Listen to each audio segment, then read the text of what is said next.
지난달 이 중국의 청년 실업률이 역대 최고치를 경신하면서 지금 장기적인 위험 요인으로 지금 자리를 잡았습니다.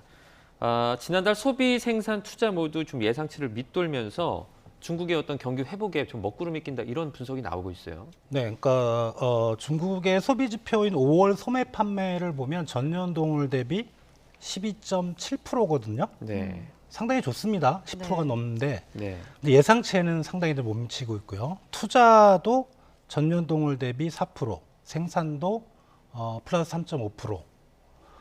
플러스가 그래도 폭이 꽤 나왔잖아요. 네. 근데 왜 나쁘다고 할까? 뭐 시장 예상치보다는 좀 떨어졌지만, 근데 이게 전년 동월 대비라는 거에 우리가 네.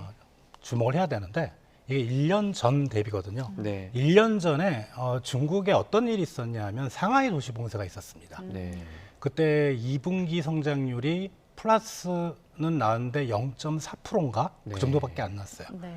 그때 이제 소매 판매도 보면 5월 달이 마이너스 6%대가 나왔었고요.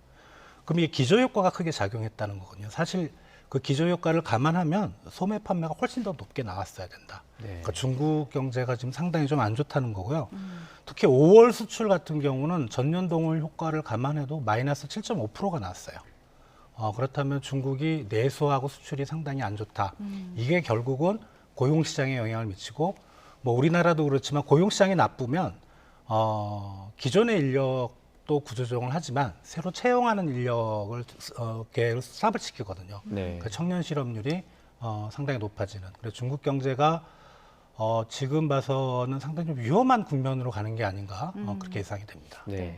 그러니까 뭐 내수 수출이 안 좋고 중국 경기 회복이 이렇게 좀 좋지 않다면 당연히 우리 입장에서는 경제에도 좀 부정적인 영향을 미치는 것 아닌가요? 네, 최근에 그 우리나라 경제를 이제 연초나 작년 연말에서 전망했던 그 기준이 뭐냐면 올해는 상저하고 상반기보다는 하반기가 좀 좋아질 거다.